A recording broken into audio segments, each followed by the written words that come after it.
What's up, everyone? Welcome to another episode of Doubtful Conversations. My name is Tyler Ferguson, your host, and today we are going to be looking at a video from the Atheist YouTube. I guess I could call him a sensation. This video has 139,000 views, and so to someone like me, that is a sensation. His name is the Friendly Atheist, and he has a video entitled 10 Reasons People Are Leaving Christianity. And considering this show is a show on doubt and the reasons that people leave Christianity, I thought taking a look at some of the things that he thinks are reasons people leave Christianity and talking through those would be helpful. There's a lot to cover here. There's a lot that he talks about, so we're going to break this video response up into two separate episodes. So in today's episode, we'll get through probably the first 4 or 5 reasons that he gives, and then in the next episode, we'll get through the rest. But it's going to be a good conversation that I'm excited about. So before we get going and digging into the content, I want to remind you that if you want to support this YouTube channel, if you want to support the ministry of Doubtful Conversations, there's a couple of ways you can do that. First of all, you can do that for free with no cost to you at all by simply clicking the subscribe button in this video and subscribing to the channel. Every subscription helps us to unlock new features in YouTube that will help us reach more doubting Christians. But if you can spare a few dollars, if for example you have $3 or $4 extra left at the end of the month and you think that giving that money would to our ministry would be a worthwhile cause, you can do so at www.patreon.com/doubtfulconversations. I will link to that in the description of this page. Every little bit helps, and if you contribute at one of our tiers, $5 a month, $10 a month, or $20 a month, there are some extra perks for you, such as early access to videos, the ability to ask interview guest questions, and then special episodes recorded just for patrons. So your support is greatly appreciated. So with that said, let's go ahead and get into looking at what the Friendly Atheist has to say about reasons people are leaving Christianity. Now, some of these reasons, I would argue and will argue, aren't really reasons that many people are leaving Christianity. I think it's just his perception. However, I think some of these are legitimate, and maybe you have considered leaving, or you're at least struggling with doubt and kind of being on the fence for one of these reasons. And my hope would be that as we talk through these things, that this video that I'm assuming he didn't create for the purposes of bringing Christians back to Christianity, maybe this review, maybe this response will take some of these reasons and help lead you back to a place of affirming your faith rather than walking away. So with that said, let's go ahead and look at his first reason that people are leaving Christianity. By the way, for the sake of time, I've sped this video up to about 1.5, so he doesn't actually talk this fast. It's just so we can get through more content. So let's hear what he has to say. The first reason is. Reasons. Number 1, the internet. If you went to Sunday school as a kid, maybe you asked a question like, why do Adam and Eve have belly buttons in all the pictures? And the teacher didn't answer you, or she told you to just have faith. Or maybe you were older and you asked your pastor if Anne Frank, the Jewish girl with the diary in World War II, was burning in hell right now because she never accepted Jesus in her life. And he just gave you a weird look like you're not supposed to bring that up. But if you had... Okay, let me stop it right there. I'm not going to do this often. I want to get through the answers, but I want to say, first of all, there's a couple of things about what he just said. First, if you've that response, just have faith, that's just bogus, right? That assumes that having questions is wrong, and that the more faith we have, we won't have any questions anymore. And that's just not true. Certainly, there are going to be times in our life where we have fewer questions than others, but we're always going to have questions about our faith. And so if you've been met with that response in your church or something, I would suggest that you go talk to that person and you just go explain to them, like, look, I have questions, and that doesn't mean I don't have faith. It just means that I have legitimate questions, and I'm really looking for some help getting answers. And so if you're not that person, maybe you can show me who is, but seek out someone like that. Second of all, I want to make this point. I think a lot of times it's presented to us, especially by former Christians, and I'm sorry, Friendly Atheist, I don't know if you're watching this video, I don't know if you're a former Christian or not. I don't know that part of your story, but I think one of the things that is often presented to us by former Christians is that the church is full of pastors and full of leaders who simply say, oh, just have faith or just read your Bible more when they're presented with people's doubts. Now, I know those types of leaders and pastors are out there. However, I'm not convinced that that's the majority. I'm not convinced that the majority of pastors or the majority of leaders are dismissing people's questions offhand like that. Now, again, if you've experienced that, well, you're going to need to go to someone else, right? And that's a shame. And I'm sorry you've experienced that in the church. However, I don't think that's the majority of people's experiences. Now, certainly, if you ask someone who's not well trained, not well equipped. Maybe they don't have a lot of experience in ministry. Maybe they're volunteering as a Sunday school teacher or something, and that's the only answer they know, right? But I'm not really talking about that. I'm talking about trained and equipped pastors, ministers, and leaders. Most of them are probably going to give you more than just have faith. So just wanted to throw that out there. Let's continue.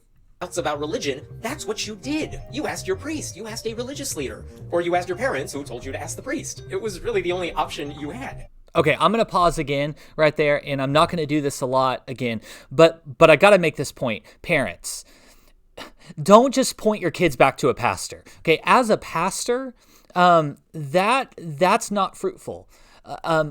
I cannot by myself. A pastor cannot by themselves answer and disciple every single kid in the church on their own, right? That's why God gave kids parents. And so parents, if you don't feel equipped to deal with these questions, then I would suggest that you take advantage of some resources that I'll share in just a few minutes to become equipped and to address these questions, because you are the primary teacher that God has put in the life of your kid.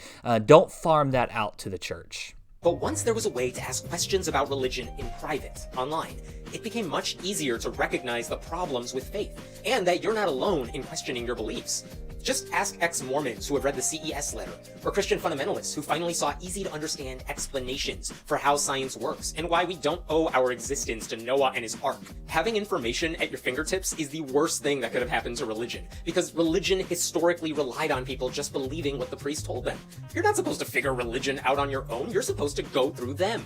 There's a reason the Catholic Church feared the invention of the printing press. People reading the Bible for themselves was not good news. The internet was an even bigger deal for people who grew up in insular communities. Ultra-Orthodox Jews who were not supposed to access that sort of information about the outside world.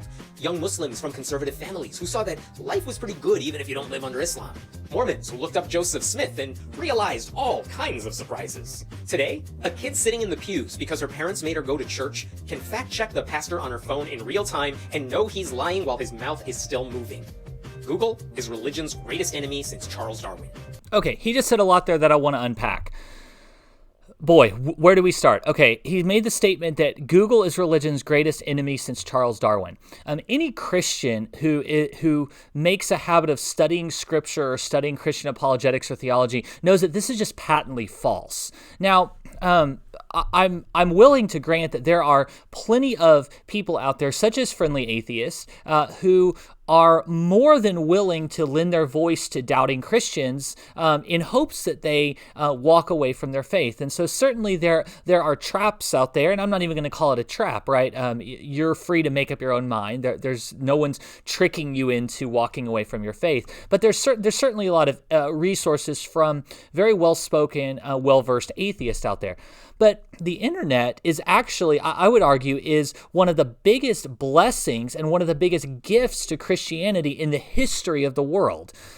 There are resources all over the internet that used to people would have to spend decades of their life saving up money and purchasing books and building gigantic physical libraries, where now for free you can go to Google, type in a question, and get your questions answered, right? And so the internet is a great resource. If you don't believe me, I want to share with you like 5 resources just on YouTube alone that will not tear down your faith but will build up your faith. The first one of those is a YouTube channel called Capturing Christianity. Cameron Bertuzzi runs that YouTube channel, and his tagline, I think, is exposing the intellectual side of Christian belief. And he has debates with Christians and atheists, Christian versus Christian, on some secondary issues. And it's a great resource for you to be able to dig deep in kind of the intellectual side of your faith.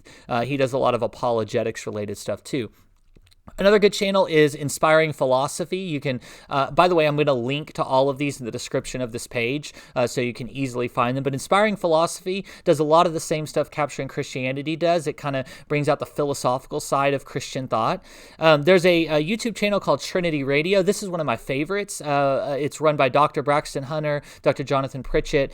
Shameless plug here. Dr. Braxton Hunter is the president of the Seminary, Trinity Theological Seminary, College of the Bible and Theological Seminary, where I'm currently pursuing my Doctor of Ministry at. It's a wonderful, wonderful, affordable online place to get a high-quality Christian education. So if you've wanted to do that, I cannot highly suggest enough Trinity Theological Seminary, trinitysem.edu. I'll link to that in the comments as well, or in the description of this page as well.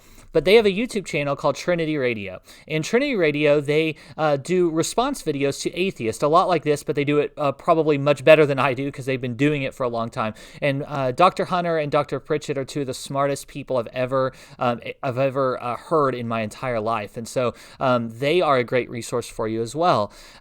Mike Winger is another good resource. He has a YouTube channel that is less geared towards apologetics and more geared towards just straight Bible teaching. And so if you want to brush up on your theology chops, Mike Winger is a great resource. And then last and certainly not least, hopefully not, is this channel, Doubtful Conversations, where we're going to have videos just like this every week, where we walk with you through your questions, through your doubts. And so there are plenty of resources available to you if you're a Christian on the internet. The internet is not your biggest enemy. Now, you have to be careful that you don't fall prey to the first arguments that you hear against Christianity. But here's my encouragement to you. I think if you listen to those 5 channels, and then you listen to 5 other channels from atheists, I think that you're going to see that Christianity wins the day. In fact, I'm so confident in that I would challenge you to do that. Watch an episode from Trinity Radio, and then watch an episode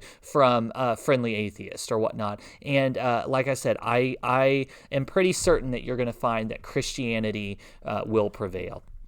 So with that said, there's more we could say on that, but let's keep going so the video isn't 4 hours long. Here's reason number 2.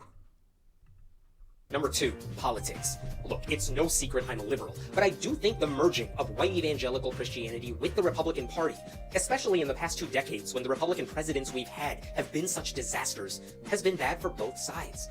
It's already hurting evangelicals. Their numbers are dropping. I can only hope they drag the GOP down with them in the long term. Think about this. George W. Bush entered office in 2001 with the help of conservative Christians. He embraced their movement. He talked about his relationship with God all the time. Then he limited stem cell research to avoid upsetting the anti-abortion crowd. He nominated anti-gay justices to the Supreme Court. He instituted faith-based programs using taxpayer money. But even more than that, he was famously ignorant, led us into an unnecessary war, screwed up the response to Hurricane Katrina, appointed religious ideologues to his cabinet, and was generally so awful that Barack Obama got elected in 2008. Okay, I gotta stop there for just a second. First of all, what's he saying about Barack Obama here? He was so awful that America elected Barack Obama in 2008. Like that is some shock to him. Now I don't disagree with some of the stuff that he says about George W. Bush. If you know me and you're familiar with this channel, you'll know that while I am politically conservative, I am not. I am by far not on the far right end of the spectrum, right? I hold some political beliefs that probably aren't that popular with most conservative evangelical Christians. However, it's interesting to note that he doesn't say anything about the blunders of people from the other side of the aisle. And so I would just encourage you, friendly atheist, if you're watching, to make sure that you're also pointing out the blunders of the presidents that came before him and the president that came after him. Just to be fair, again, I don't disagree with most of what you say, some of what you say about George W. Bush, but I mean, come on, man, be fair. You know how badly Republicans had to screw up for Americans to do something as incredible as that? My point is this: when religion is so closely tied to a president, and that president is bad, It's not good for the religion. What else have conservative Christians done politically at the highest levels? Well, they supported Sarah Palin in 2008. That didn't help. Then they abandoned their whole Christianity Matters thing to support Donald Trump. He's only in power because white evangelicals propped him up and overwhelmingly voted for him. I don't need to tell you all the ways Trump is a disaster, but many prominent white evangelicals have still not run away or distanced themselves from him. Which means everything Trump does will be associated with evangelical Christianity. And honestly, all Christians, because most people don't know the differences, for years to come. If you don't like Trump, and most young people don't, even if they don't always vote, they're not about to join a club that treats him as a good guy.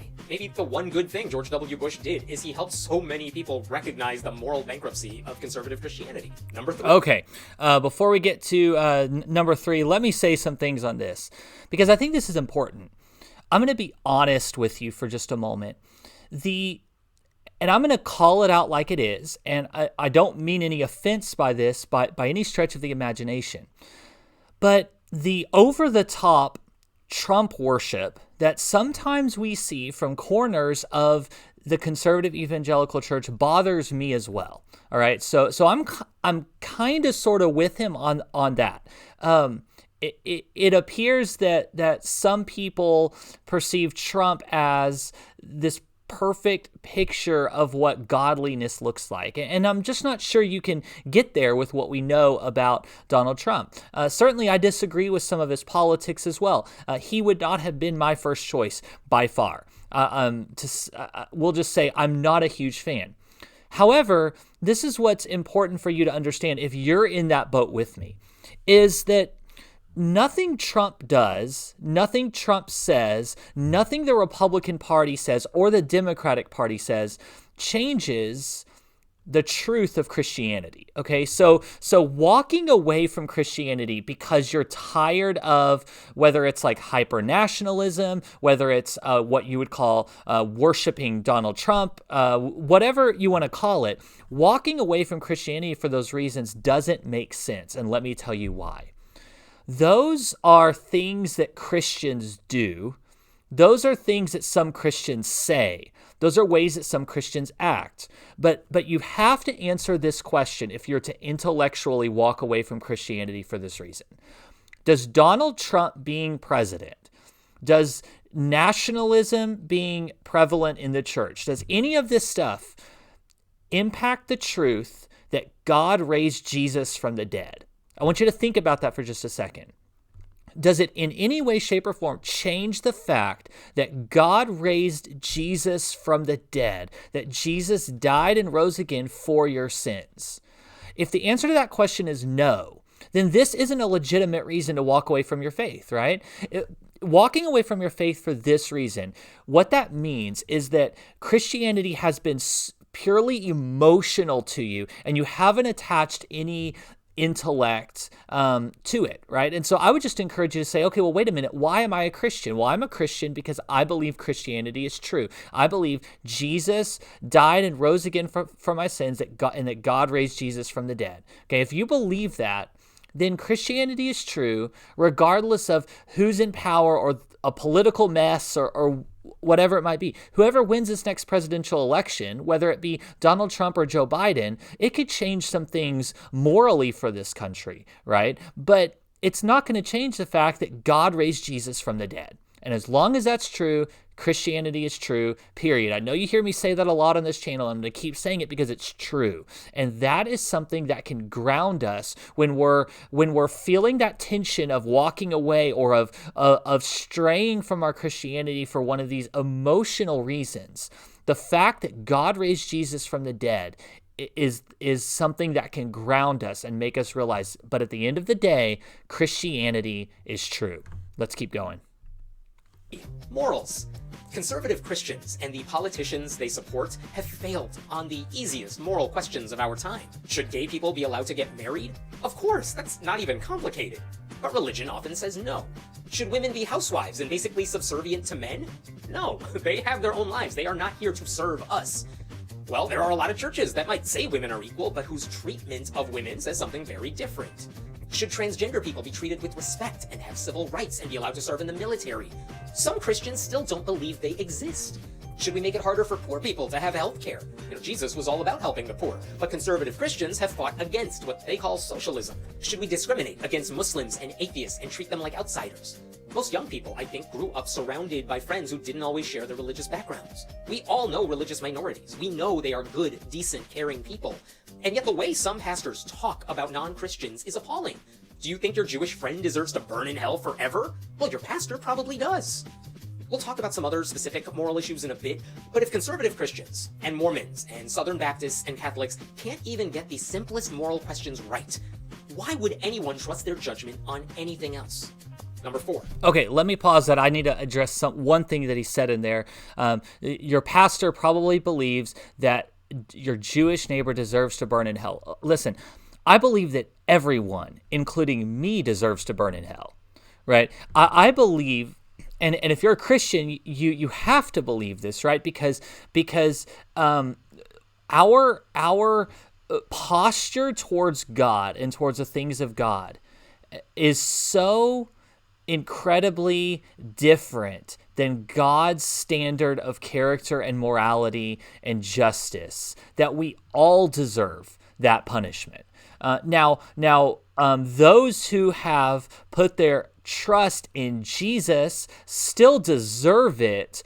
However, Jesus paid that price for them. And so that's how I would answer that question. I think we all deserve it, right? I think it's a punishment that we're all deserving of. But thanks be to God for sending Jesus to die on the cross and to rise again so that we could all have the opportunity to put our trust in him, to accept the free gift of salvation that he's given us and be saved from that kind of eternity and instead have eternity with him. And so that's what I believe. But let's get to this bigger issue of morals. Now, I think this is, honestly, with all due respect, a big straw man argument, because a lot of the things he says, most Christians would disagree with. So he says, Christians don't believe transgender people should be treated with respect. Whatever, I can't remember the exact words he said. I absolutely believe that they should be treated with respect. I absolutely believe they should be treated with decency. Same with anyone in the LGBTQ community.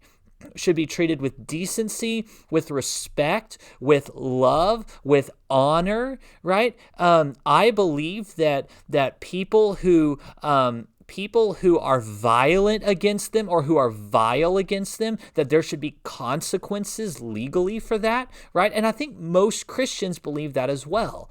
Now, what he's obviously referring to is that Christians, Orthodox Christianity says that marriage, the institution of marriage, should be defined as one man and one woman, and I agree with that. And I think there's biblical and societal reasons and practical reasons to back that up. However, my belief in that does not in any way indicate my posture towards that community and towards those people. I believe that anyone in the LGBTQ community is created in the image of God, just like I was. Now, I might disagree with an aspect of their life, right? I might disagree, but that doesn't mean that I'm hostile. Now, let me say this. I am not hostile. Most Christians I have met are not hostile. However, I know there are some that are and that have been. And so if you're in that community and you've been treated that way by the church, I have nothing to say except I am so, so sorry. I have nothing to justify it. I have nothing to say in response to that, except I'm so sorry that's happened to you. And I wish it wasn't that way. And I am praying daily that the church would have a more loving response to the people with whom we tend to disagree with. I think that is lacking in some circles, and I'm sorry if you've experienced that. However, again, I'm going to point back to the point that I made in the previous, in the issue on politics, is this. The abhorrent way that some Christians treat other people doesn't change whether or not God raised Jesus from the dead. Again, that is the ultimate grounding issue here. If God raised Jesus from the dead, Christianity is true, regardless of how Christians behave. Okay? And so I know it's hard to separate those things. I know it's difficult, but we have to do that in order to guard ourselves from allowing some of these emotional reasons to back us away from our faith. Let's go ahead and do one more. This is kind of similar to what he just talked about, but let's see what he has to say on number 4. Hypocrisy. The distance between what religions preach and what religious people do has never been larger. They say they care about the poor, but we see some church leaders and televangelists living these luxurious lifestyles. They say they love LGBTQ people, but they spread lies about them, oppose civil rights for them, and work very hard to make their lives miserable. They oppose abortion, and yet more than a third of women who got abortions, according to one 2014 study, were evangelical or Roman Catholic, 2 groups that actively fight to block women from getting abortions that their own members are apparently getting. Pastors will deliver sermons about the importance of monogamy and the problems with porn, then get caught in sex scandals. Sometimes with same-sex partners. Sometimes it's abuse involving kids. They're pro-life, but they're also pro-gun and pro-death penalty. They say truth matters, but they'll vote for politicians who lie, cheat, and steal. And the thing is, everyone can see this. It's not a dirty little secret. I'm not saying atheists or Democrats are perfect by any means, of course not. But when you build your reputation on being ethical, but constantly get caught doing the opposite, people can see that faith is not a virtue. Being Christian doesn't mean you're a good person. You might be, but everyone knows you don't deserve the benefit of the doubt. Number 5. Okay, being Christian doesn't mean you're a good person. That's true. That's true. Being Christian doesn't mean you're a good person. Let's be real. I know some Christians who just are not very good people. And I know some atheists who are exceptional people. Okay? So he's right on that point. Being a Christian doesn't necessarily make you a good person. However, I will say that if God has really changed your life, if you have allowed the Lord to change your life, it should produce fruit. That relationship should produce fruit in your life of being more caring, more loving, more generous, right? More just, those kinds of things. However, let me address this issue of hypocrisy, because this, I think, is one of the biggest reasons people do leave Christianity. I think he's right here. I think this is one of the major reasons people leave Christianity, is they see a gulf between what Christians say and what Christians do. And let me start out by saying everyone has this gulf in their life to some extent. Every single person there's a difference between what people say and what people do. Why? Because we have an ideal of the way things should be and the way we should be that we cannot live up to. Christians do this, atheists do this, Mormons, everyone has this, okay? So anyone who talks about morality falls short of their expectation for themselves, right? How much more would that be true for the Christian whose standard of morality is a perfect, omnipotent, omniscient being? Right? A perfectly moral being. So if our standard is a perfectly moral being, of course, we're going to fall woefully short of that standard, right? And Jesus came so that us falling short of that standard doesn't affect our communion with God, right? But there is this gulf, and it's frustrating. It's frustrating when you see the church talk about the sanctity of life, but then you see priests who abuse children. You see Christians who don't seem to really care that much about the lives of those who are marginalized or oppressed, right? That's frustrating. I get that. Here's something I want to press in on you on a little bit. If you're a Christian watching this and you're saying, you know what, I'm kind of done with this whole hypocrisy thing. Don't you think that the church needs you to stay in it in order to help push forward some of these issues that you see the church failing in? Right? Think about that for a second. If you're frustrated with all the pro-life talk, but how the church doesn't seem to care very well for the widows and orphans, for those who are oppressed and marginalized, well, maybe instead of walking away, maybe what God is wanting you to do is stay and help push some of those things forward.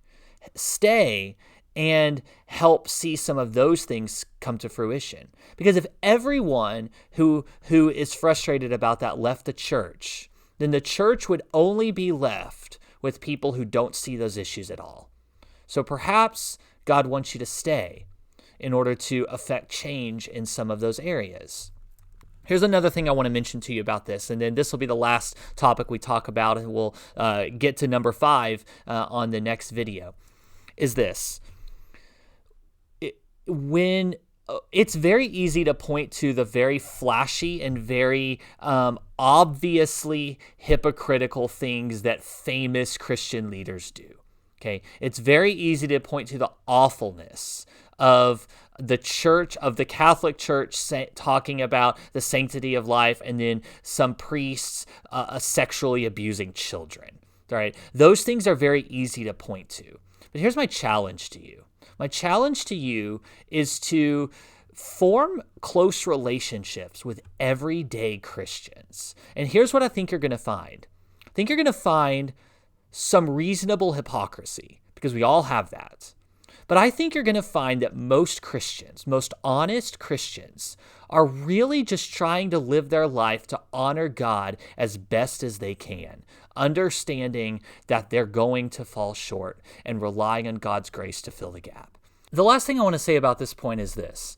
While it is certainly true that there is hypocrisy in the church, as there is hypocrisy in every single worldview that you could possibly ever imagine, it's also true that Christians and that Christianity is responsible for more good than most people could possibly imagine either. For example, more Christians in the United States adopt and foster than any other group of people in the country.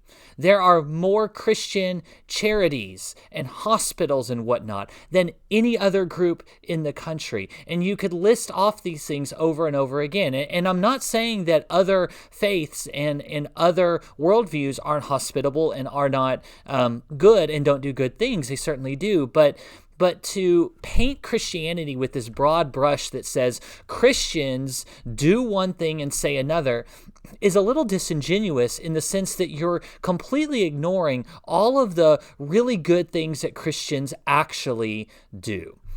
We're going to go ahead and stop here and pick it up next time in part 2, looking at these reasons why Christians walk away from their faith, at least according to this atheist. But for now, we're going to go ahead and end it here. Again, thank you so much for watching. If you're interested in supporting this ministry, just want to remind you one more time that you can go to patreon.com/doubtfulconversations, and you can support us at any amount there. It's greatly appreciated, as it will help us reach more Christians who are doubting. Also, if you have an idea for a future show or a topic that you would like us to talk about, feel free to email me your idea. The email address is doubtfulconversations@gmail.com, and I would be more than happy to look into talking about that issue. Thank you so much for tuning in to this episode of Doubtful Conversations, and we'll see you next time. God bless.